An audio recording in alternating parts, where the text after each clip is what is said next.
Don't expect a real seat, you're just the broke one. My mom snapped as I walked into the party. My sister smirked, careful, she might try to pay with coupons. Everyone laughed, until her boss, sitting 2 chairs away, searched my name on his phone. His jaw dropped. The table went dead silent. My name is Jessica, and I'm 28 years old. I have a complicated relationship with my family, particularly my mom Patricia and my younger sister Amanda, who's 25. Growing up, I was always the weird kid who was more interested in computers than clothes, coding instead of cheerleading. My mom made it clear from early on that Amanda was her golden child, prettier, more social, everything she wanted in a daughter. When I graduated high school, I got a full scholarship to study computer science at MIT. You'd think my family would be proud, right? Wrong. My mom was actually upset that I was abandoning the family and moving so far away. She kept saying things like, why can't you just go to community college like normal girls? Meanwhile, Amanda went to the local state university to study communications, and Mom couldn't stop bragging about how Amanda was staying close to family values. During college, I worked my butt off. I had internships at Google and Microsoft, graduated summa cum laude, and landed a job at a major tech company in Silicon Valley straight out of college. But every time I called home excited about an achievement, Mom would somehow turn the conversation back to Amanda, her new boyfriend, her sorority, or plans to become an influencer. After graduation, I moved to California and threw myself into work. I lived modestly for the first few years, saving every penny and investing wisely. I drove a beat-up Honda Civic, lived in a tiny studio apartment, and wore the same 3 outfits to work on rotation. My family saw this and concluded I was struggling financially. They had no idea that I was actually making 6 figures and building a substantial investment portfolio. The narrative that I was the poor sister became family lore. Every holiday, every family gathering, there would be comments about my situation. Mom would stage whisper to relatives about how I was still figuring things out while Amanda had really found her path, which, for the record, consisted of living at home, working part-time at a boutique, and dating a series of guys who my parents bankrolled. 3 years ago, I co-founded a startup with 2 MIT classmates. We developed AI-powered logistics software that revolutionized supply chain management. It was incredibly niche and technical, not something you'd read about in People magazine, but it was groundbreaking in our industry. We worked 80-hour weeks for 2 years, living on ramen and coffee, pouring everything into this company. Last year, our startup was acquired by Amazon for $340 million. My share was $85 million. Overnight, I went from struggling tech worker to multimillionaire. But here's the thing, I didn't tell my family. Not because I'm secretive, but because I'd learned over the years that sharing good news with them just led to them finding ways to diminish it or make it about Amanda somehow. I did upgrade my lifestyle somewhat. I bought a beautiful house in Palo Alto, got a Tesla Model S, and started dressing better. But when I visited home, I still drove my old Honda and dressed down. Why? Because I'd grown tired of their attitude and honestly, I wanted to see how long they'd keep treating me like the family failure. The setup: 2 months ago, Amanda got engaged to her boyfriend Derek. Derek's a nice enough guy, he works in sales for a mid-sized company and makes decent money, around $75,000 a year. Nothing wrong with that, but the way my family talked, you'd think he was Bill Gates. Mom immediately started planning this elaborate engagement party, inviting everyone we've ever known. When Mom called to invite me, the conversation went like this: Mom, Jessica, Amanda's engagement party is on Saturday the 15th. It's going to be at the Riverside Country Club. Me, that sounds lovely. I'll be there. Mom, now, I need to be honest with you about something. This is a very upscale event, and there's a dress code. I don't want you to feel uncomfortable. Me, what kind of dress code? Mom, cocktail attire. And Jessica, if you can't afford something appropriate, I can lend you money for a dress. I just don't want you showing up in those casual clothes you usually wear. I bit my tongue. Thanks, Mom. I'll figure something out. Mom, also, I should mention that Derek's boss will be there. He's a very important businessman, and Amanda wants to make a good impression. So please, just try to blend in and not draw attention to your situation. My situation? As if being successful in tech was some kind of embarrassing medical condition. The party was set for 7 p.m. on a Saturday. I decided this was the night I was done hiding who I'd become. I went shopping and bought a stunning black cocktail dress by Diane von Furstenberg, $800, which I could now afford without thinking twice.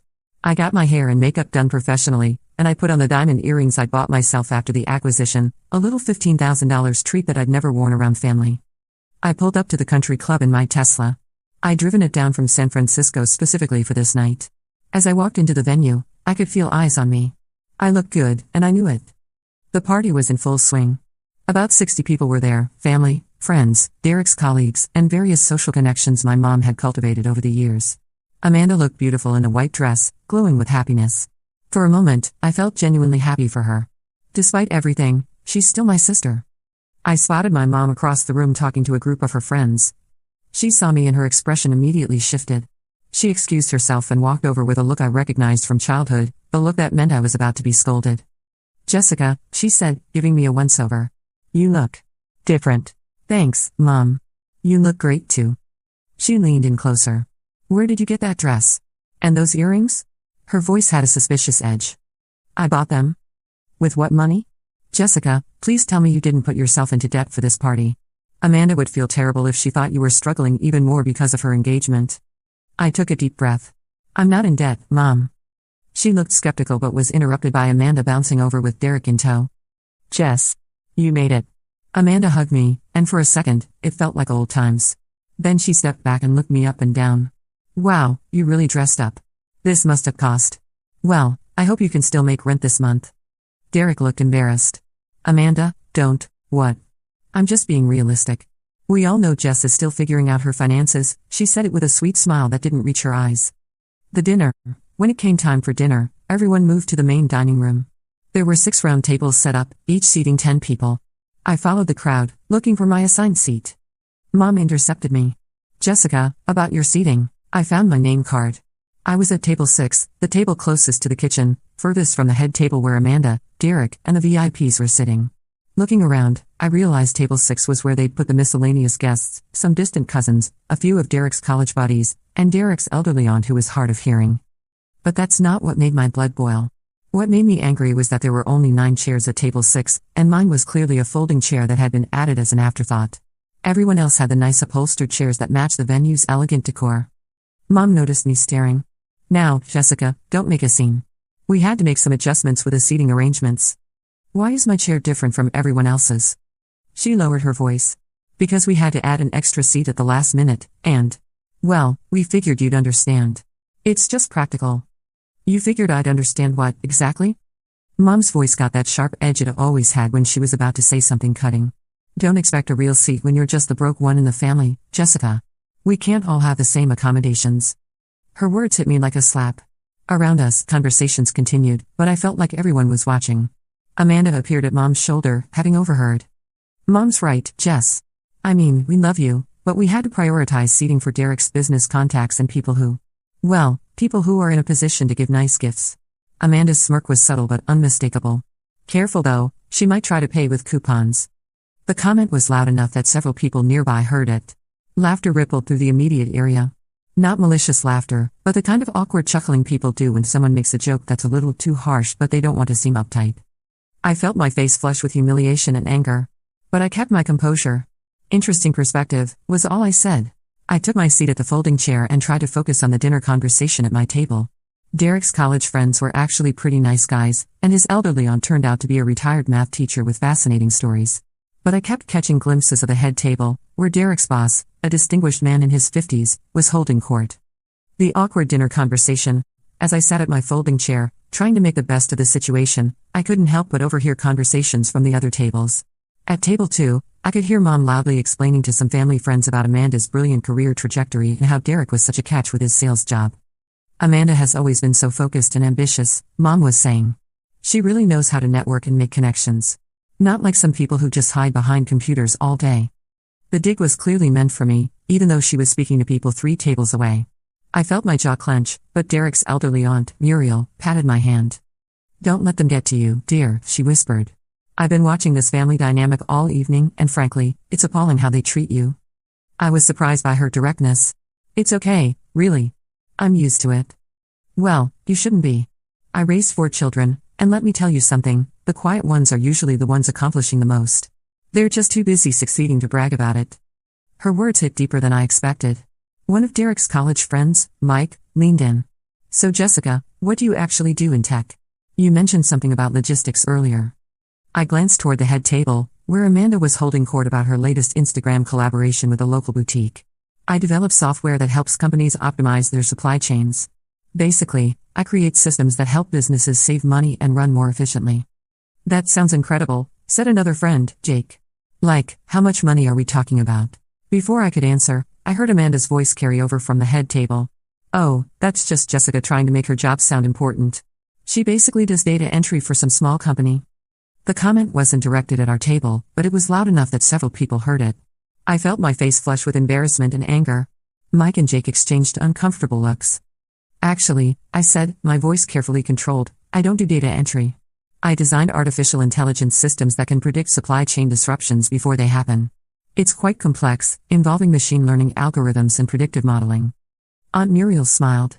That sounds fascinating, dear. Tell us more. As I began explaining my work, really explaining it, not the watered-down version I usually gave my family, I noticed that people from neighboring tables had started listening in. My voice was carrying further than I realized, and the technical details of AI development seemed to captivate even people who had no background in technology. So you're saying you can predict when a shipping delay will happen before it actually happens? Asked a woman from table 5. In many cases, yes. Our algorithms analyze thousands of variables, weather patterns, traffic data, historical shipping routes, even social media sentiment that might indicate labor disputes. The AI can often predict disruptions days or even weeks in advance. That's like having a crystal ball for business, Mike said, genuinely impressed. More like having a really, really smart calculator, I laughed. But the impact is similar. Meanwhile, I could see Mom getting increasingly agitated at the head table. She kept glancing over at our animated discussion, clearly annoyed that attention was being diverted from Amanda's celebration. Finally, she stood up and walked over to our table.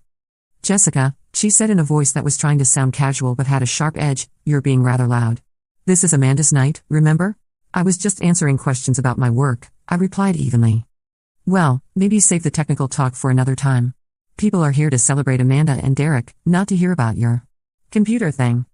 The dismissal in her voice was so casual, so automatic, that it actually took my breath away. After all these years, she still couldn't even pretend to value what I did. Jake, bless him, spoke up. Actually, Mrs. Patterson, we were really interested in what Jessica was telling us. It sounds like cutting-edge stuff.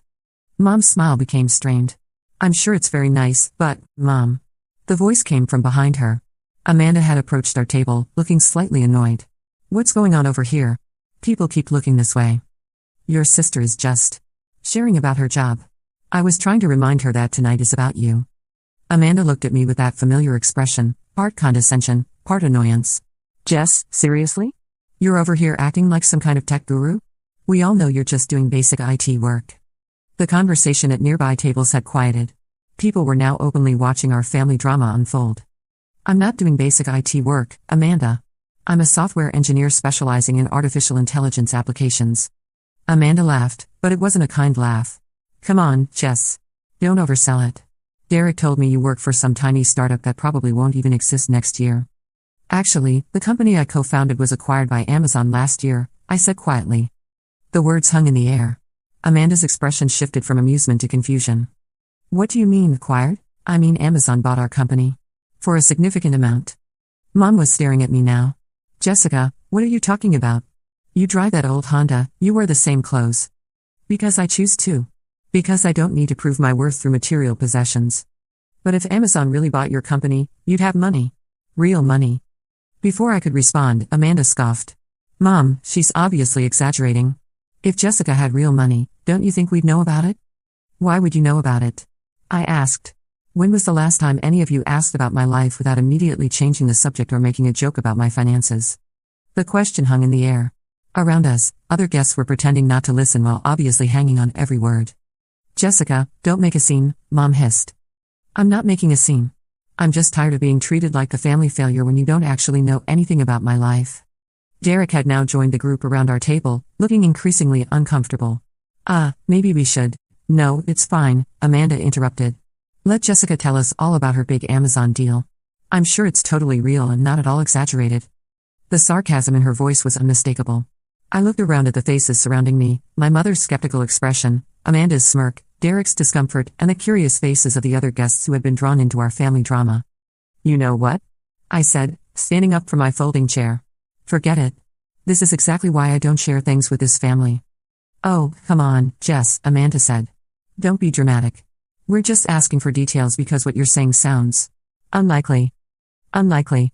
Well, yeah. I mean, you're sitting at the overflow table on a folding chair. If you really had Amazon money, wouldn't you be? I don't know, different? Different how? More successful looking? More confident? I mean, look at Derek's boss over there, you can tell he's important just by how he carries himself. I followed her gaze to the head table, where a distinguished man in an expensive suit was engaged in animated conversation with Derek's parents. He looked polished, professional, exactly what most people picture when they think of business success. So success is only valid if it looks like what you expect it to look like? I'm just saying, successful people usually show it. The conversation was spiraling into territory I'd been trying to avoid for months.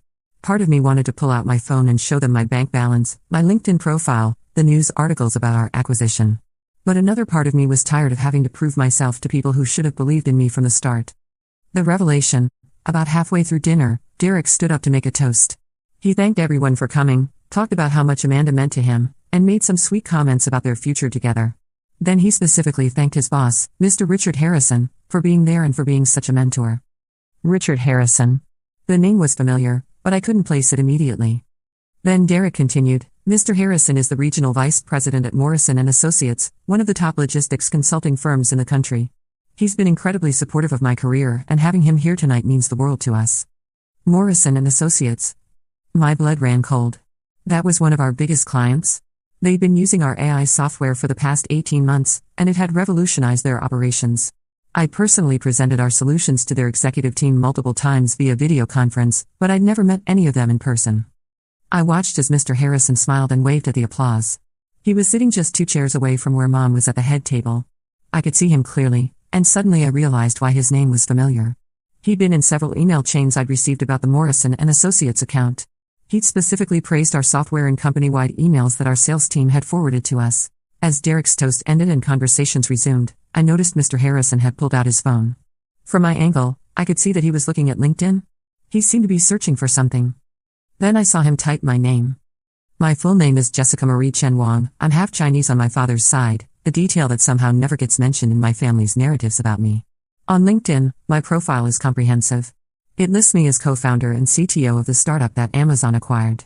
It mentions the acquisition without specific numbers, but describes it as a significant strategic acquisition. My profile picture is professional, very different from how I looked in my casual clothes at family gatherings. I watched Mr. Harrison's face as he found my profile. His expression changed dramatically.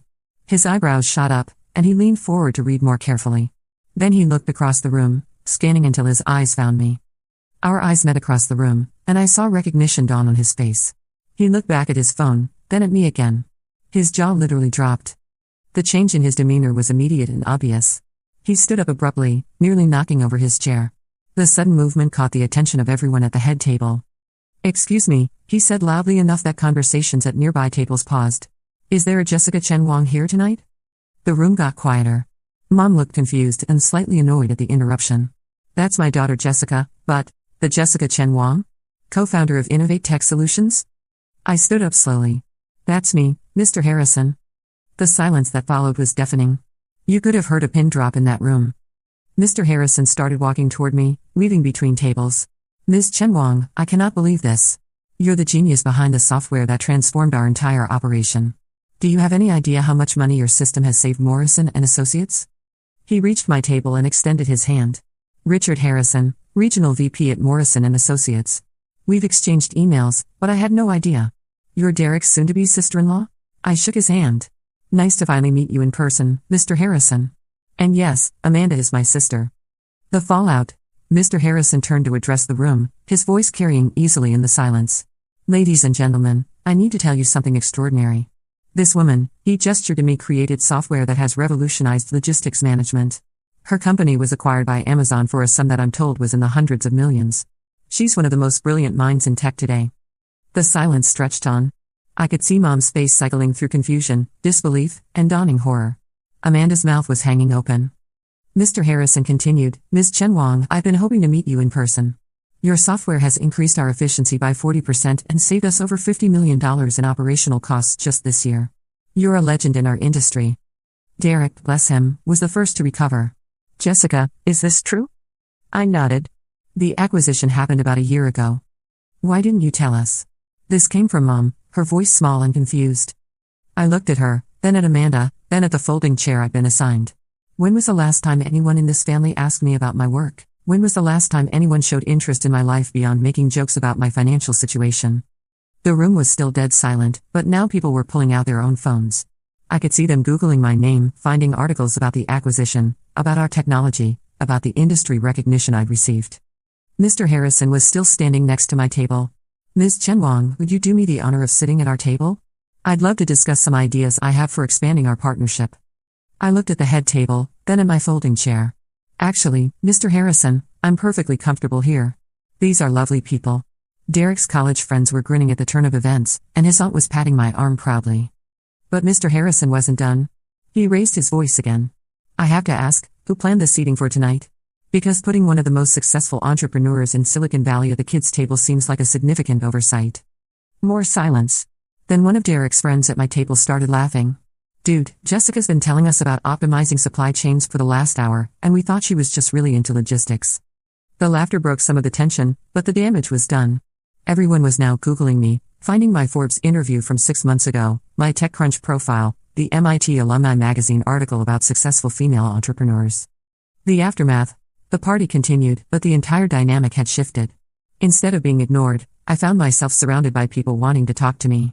Derek's business colleagues, family friends who worked in corporate settings, even some of Mom's society friends who suddenly found my tech thing fascinating. Mom kept trying to approach me, but every time she got close, someone else would intercept me with questions about entrepreneurship, investment strategies, or the tech industry. I could see her getting increasingly frustrated. Amanda, meanwhile, had gone quiet. She was still the star of the evening, it was her engagement party, after all, but the narrative had changed. Instead of being the successful sister with a struggling sibling, she was now the one whose sister was a multimillionaire entrepreneur. About an hour later, I decided I'd made my point. I found Derek and gave him a genuine hug. Congratulations, Derek. I'm really happy for you both. Jessica, I'm sorry about how you've been treated. I had no idea. It's not your fault. You've always been kind to me. I found Amanda near the bar. She looked like she'd been crying. Amanda, today is your day. You look beautiful, Derek adores you, and you should be celebrating. I hugged her. I love you, you know. I always have. But I said those things about. And the coupon joke. God, Jessica, you must think I'm such a bitch. I think you're my little sister who's been influenced by some toxic family dynamics. But that doesn't change the fact that I want you to be happy. Finally, I approached Mom. She was standing alone by the window, looking out at the country club's golf course. Mom. She turned to me, and I could see she'd been crying. Jessica, I don't understand. Why didn't you tell us? Because every time I tried to share something I was proud of, it got minimized or ignored. Because every family gathering became about my failures and Amanda's successes. Because I got tired of being treated like the family disappointment. But we never meant. I thought you were struggling. You drive that old car, you dress so casually. I drive that old car because it's reliable and I don't need to impress anyone. I dress casually because I work in tech, where results matter more than appearance. And I kept quiet about my success because I wanted to see if anyone in this family loved me for who I am, not what I've achieved. Mom was quiet for a long moment. I failed you, didn't I? I sighed. Mom, you have 2 daughters. You've spent so much energy making one of us feel special that you made the other feel invisible. That's not sustainable for a family. Can we fix this? I looked at her, really looked at her, and saw not the critical, dismissive mother I'd been dealing with for years, but a woman who realized she'd made some serious mistakes. We can try, I said. But it's going to require some real changes in how this family operates. The investigation. What happened next was like watching dominoes fall in slow motion. After Mr. Harrison's announcement, the room erupted into hushed conversations as people pulled out their phones. I could hear fragments of whispered exchanges. Is she really? Google says Amazon acquisition. Look at this Forbes article. $35 million. The number floating around was wrong, it was actually much higher, but I wasn't about to correct anyone. The damage to my family's narrative was already complete. Mom had gone pale and sat down heavily in her chair. She kept looking at me like I was a stranger. Amanda, meanwhile, had disappeared entirely. I later learned she'd gone to the bathroom to have what she called a complete emotional breakdown. Derek was trying to manage the situation with admirable grace. Well, he said with a nervous laugh, I guess we're all learning new things about the family tonight. Mr. Harrison was still standing near my table, and he wasn't done.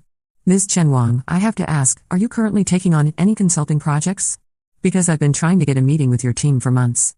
I do some consulting work, I replied carefully. Though I'm quite selective about projects. Of course.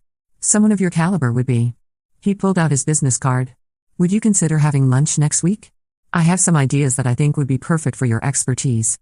I could feel every eye in the room on us. This wasn't just about the money anymore, it was about respect, recognition, the kind of professional acknowledgement I'd been craving from my family for years, now happening in front of everyone.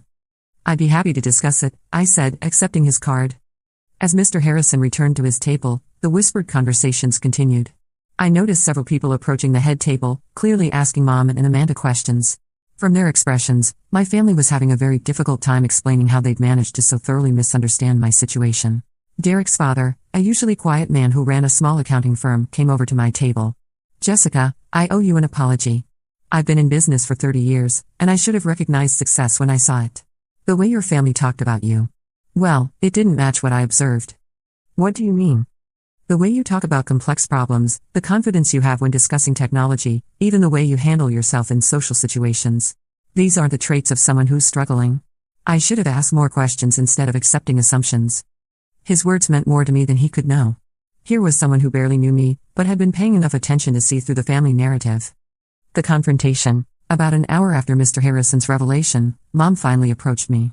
She looked like she'd aged 5 years in the span of an evening. Jessica, we need to talk. Do we? Please.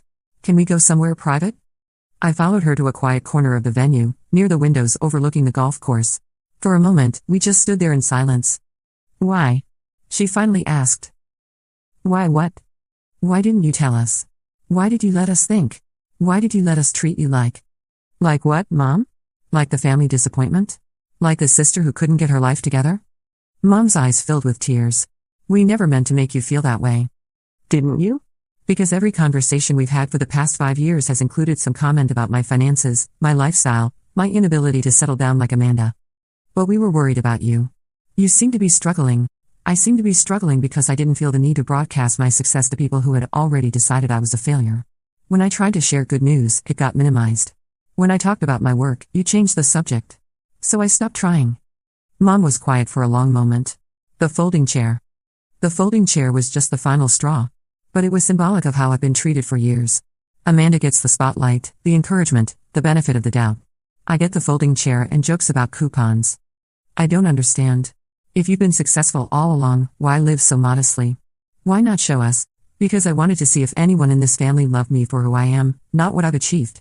And honestly, I wanted to see how far the disrespect would go.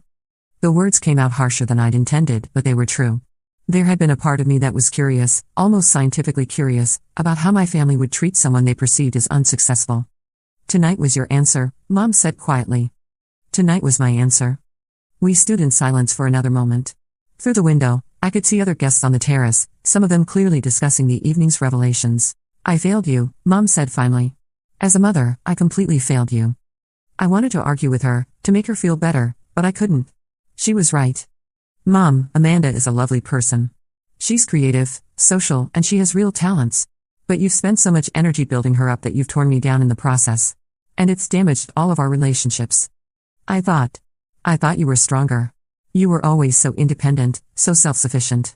Amanda seemed to need more support. Everyone needs support, Mom. Everyone needs to feel valued by their family. What can I do? How do I fix this? I looked at her, really looked at her, and saw genuine remorse. It wasn't enough to undo years of damage, but it was a start. You can start by seeing me. The real me. Not the version of me that exists in your head, but who I actually am. What I actually do. What I've actually accomplished. I want to try. And you can apologize to me. In front of everyone. Because what happened tonight, the seating, the comments, the dismissiveness, that was humiliating. And I deserve better from my own mother. Mom nodded, tears flowing freely now. You do. You absolutely do. The apology. When we returned to the main room, the party was winding down, but most people were still there. Mom walked to the microphone that Derek had used for his earlier toast. Excuse me, she said, her voice shaky but determined. Could I have everyone's attention for a moment? The room quieted down, though I could sense people's curiosity about what would happen next. I need to make an apology, Mom continued. Tonight, I learned that I have profoundly misjudged my daughter Jessica. I made assumptions about her life and her success based on my own narrow understanding of what success looks like. She found me in the crowd. Jessica, I'm sorry. I'm sorry for underestimating you, for dismissing your achievements, and for treating you as less than the remarkable woman you are. You deserve better from me, and I intend to do better going forward. The room was silent. This level of public vulnerability from my typically proud mother was unprecedented. I also want to say that I'm incredibly proud of what you've accomplished. Building a company that Amazon wanted to acquire. That's extraordinary. And I'm ashamed that I didn't know about it, didn't celebrate it, didn't support you the way a mother should. She paused, gathering herself. So to everyone here tonight, please know that Jessica is an accomplished entrepreneur and tech innovator. She's brilliant, successful, and I'm lucky to be her mother, even if I haven't acted like it. When she finished, the applause was immediate and genuine. But more than that, I could see the shift in how people were looking at me. Not with pity or curiosity, but with respect. Amanda appeared at my side as the applause died down. She'd clearly been crying, and she looked younger somehow, more vulnerable than I'd seen her in years. Jess, I'm so sorry. I don't even know where to start apologizing. I hugged her. Start with not making assumptions about people's lives. I was such a bitch. The coupon comment, the seating arrangement. God, I helped plan that seating arrangement. I know. I was jealous, she admitted. Even thinking you were struggling, I was jealous of how smart you are, how independent. And when I found out tonight how successful you actually are, it made me realize how small I've been. It was the most honest conversation Amanda and I had ever had. Amanda, you're not small. You have so many talents, so much potential. But you've been living in a bubble where success is measured by very narrow standards. I want to do better. With my life, with our relationship, with everything. Then do better. Start your own thing. Take risks. Stop waiting for other people to validate your choices. She nodded, wiping her eyes. Will you help me? I know I have no right to ask after tonight, but, of course I'll help you. You're my sister. I wish I could say that everything changed overnight, but real life isn't that neat. The engagement party was a turning point, but rebuilding family relationships takes time. Mom and I started having regular phone calls, real conversations where she asks about my work and I share what's happening in my life. She's made a genuine effort to understand my industry and has even read some articles about female entrepreneurs to better relate to my experiences. Amanda and I are closer than we've been in years. The engagement party shock forced her to examine some of her own attitudes and behaviors. She started her own small business, a social media consulting firm, and often calls me for advice. She's actually quite good at it, and I've been able to help her make some valuable connections. Derek and Amanda got married 3 months ago. This time, I was seated at the family table, and I gave a heartfelt speech about both of them. Amanda asked me to be her maid of honor, which felt like a genuine gesture of reconciliation. The most surprising development has been my relationship with Mr. Harrison and Morrison and Associates. Our casual conversation at the engagement party led to a consulting contract worth $2.3 million annually. I now advise them on digital transformation strategies, and it's some of the most satisfying work I've done. I also finally told my family the real numbers from the acquisition. Mom's reaction was priceless. She literally sat down and fanned herself with her napkin. But more importantly, the revelation led to honest conversations about money, success, and family expectations that we should have had years ago. Reflections. Looking back, I realize I played a role in this whole situation too. By hiding my success, I enabled the family dynamic that had hurt me for so long. I was so focused on proving that I didn't need their validation that I forgot they couldn't celebrate achievements they didn't know existed. But I also learned something important. You can't force people to respect you, but you can stop accepting disrespect. Sometimes the most powerful thing you can do is simply stop playing by rules that weren't designed for your success. The folding chair became a symbol in our family now, not of exclusion, but of assumptions we made about each other. Mom actually kept it in her garage for a while as a reminder, though I finally convinced her to donate it to charity. Amanda sent me a text last week that said, "Remember when I thought you might pay with coupons? Turns out you could have bought the whole restaurant." We laughed about it, but there was an understanding beneath the humor. We both knew how much had changed. The real victory. The petty part of me enjoyed watching everyone's faces when they realized who I really was. But the real victory wasn't in their shock or embarrassment. The real victory was in reclaiming my narrative and demanding better treatment from the people who should have been supporting me all along. I'm still the same person I was before that party. I still prefer coding to cocktail parties, still drive my old Honda sometimes just because I like it, still think the best conversations happen over pizza at 2 a.m. while debugging code. But now my family sees and values those parts of me too. And Derek's boss? Mr. Harrison has become a real mentor and friend. He often says that engagement party was one of the best networking events he's ever attended, even though he had no idea he was networking. Final thoughts. To anyone dealing with family members who consistently underestimate or dismiss you, you don't owe anyone proof of your worth, but you do owe yourself the respect of not accepting poor treatment. Sometimes you have to be willing to walk away from the table, even if it's just a folding chair at the kids' table, to make people realize what they're losing. And to the families out there, ask your quiet relatives what they're working on. Listen to their answers. Celebrate their successes. You might be surprised by what you learn. That folding chair taught me something important. The seat at the table isn't what matters. What matters is having people who want you there, who value your presence, who see your worth. I'm grateful that my family finally learned that lesson too, even if it took a very public reality check to get there. Sometimes the best revenge is just living well, and letting people discover exactly how well you've been living all along. TLDR, family treated me like the broke failure while golden child's sister got all the praise. At sister's engagement party, they literally gave me a folding chair and made jokes about me paying with coupons. Sister's fiancé's boss happened to be there, Googled my name, and discovered I'm a multimillionaire tech entrepreneur whose software saves his company millions. Awkward silence ensued. Family relationships are slowly healing, but damn, that moment of recognition was sweet. Edit. A lot of people are asking about the specific software we developed. Without giving away proprietary information, I can say it uses machine learning algorithms to predict supply chain disruptions and optimize routing in real time. Think of it as giving computers the ability to see into the future of logistics and make adjustments before problems happen. It's incredibly nerdy and incredibly lucrative. Edit 2. Yes, I'm aware that I could have handled this situation differently. No, I don't regret the way things played out. Sometimes shock therapy is the only thing that works on deeply entrenched family dynamics. And yes, Amanda and I are genuinely close now. We're planning a sister's trip to Japan next spring. Edit 3. To everyone asking about investment advice, I'm not a financial advisor, just someone who got lucky with timing and had some good mentors. The real advice I'd give is to invest in yourself first: education, skills, relationships. The money follows from there. Thanks for reading, Reddit. Sometimes the best stories are the ones where everyone learns something in the end.